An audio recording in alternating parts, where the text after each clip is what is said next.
మనకి ఇండియాలో peaceful protest అనేది ఒక రైట్. మన ఎడ్యుకేషన్ సిస్టమ్ చాలా దారుణంగా ఉంది. అండ్ ఎస్పెషలీ మొన్న జరిగిన 20 స్టూడెంట్స్కి నాకు చాలా బాధేస్తుంది. వాళ్ళు ఆ స్టేజ్కి ఎందుకు వెళ్ళాలి? మన సిస్టమ్ కరెక్ట్గా ఉంటే అలా ఎందుకు జరుగుతాయి?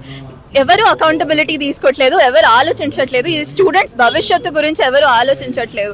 అందరూ వాళ్ళు ఇంకా స్ట్రాంగ్గా ఉండాలి, ఇంకా బెటర్ ఛాన్సెస్ ఉన్నాయి, బయటికి వెళ్ళాలి, లోన్లు తీసుకోండి, మళ్ళీ ట్రై చేయండి. అందరికీ ఆ పొజిషన్ ఉండదు. అలాంటి పార్టీకి ఎందుకు రిజార్ట్ అవ్వాలి? ఆప్షన్స్ ఎందుకు? మన సిస్టమే కరెక్ట్గా ఉంటే. అందుకే నేను మాట్లాడడానికి ఇక్కడ వచ్చాను. ఎందుకంటే మనం మన కంట్రీ గురించి మాట్లాడడానికి క్వశ్చన్ చేయకపోతే ఇంకెవరు మాట్లాడతారు? నేను ఇందాక ఇక్కడ చెప్పింది కూడా అదే చెప్తున్నాను. ఈ గవర్నమెంట్ ఓట్ వేసినప్పుడు నాకు ఓట్ వేసే హక్కు లేదు.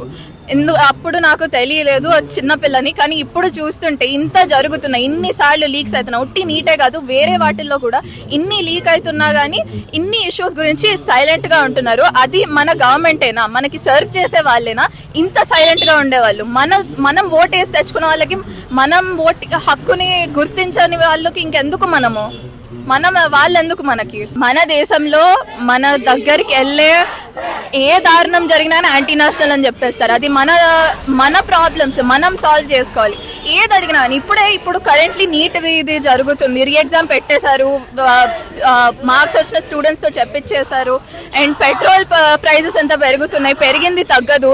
ఎలా బతకాలి మనం? జాబ్స్ లేవు. ఇలాంటివి ఏవి అడిగినా కానీ మనతో ఏమంటారు? మీరు యాంటీ నేషనల్, మీరు దేశానికి విరుద్ధులు అంటారు. మనం ఏం చేసాం? మన దేశం మనమే బాగు చేసుకోవాలి కదా.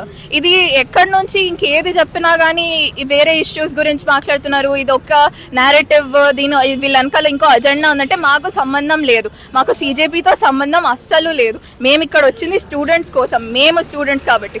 ఒకప్పుడు ఈ మొన్న జరిగిన నీట్ ఎగ్జామ్స్ మేము ఇచ్చాము, మేము ఎంట్రన్సెస్ రాసే ఇక్కడికి వచ్చాము. అండ్ ఇప్పుడు గ్రాడ్యుయేట్ కూడా అవుతాము. తర్వాత ఏం చేయాలో తెలియదు మాకు, ఎందుకంటే మన కంట్రీలో ఏం ఆప్షన్స్ ఉన్నాయని. ఇప్పుడు నాకు తెలిసిన మంది ఎంతమంది US వెళ్ళిపోతారు, UK వెళ్ళిపోతారు.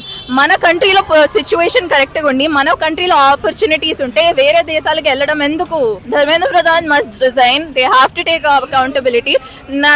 అందరూ అనేది ఏంటంటే 12 ఏళ్లలో జరిగింది, ఇప్పుడు సడన్గా ఏం జరుగుతుంది కానీ ఇప్పుడు కూడా మాట్లాడకపోతే ఇంకా ఈ గవర్నమెంట్ ప్రూవ్ చేసుకుంటుంది కి వీళ్ళు ఏం చేయరు, మన కోసం పని చేయట్లేదు. వీళ్ళు వాళ్ళ డబ్బులు పెంచుకోవడానికి వాళ్ళ ఓన్ అజెండాస్తో వాళ్ళు బతుకుతున్నారు, మన కోసం సర్వ్ చేయట్లేదు. And I hope Dharmendra Pradhan resigns and I hope there is some sort of accountability here.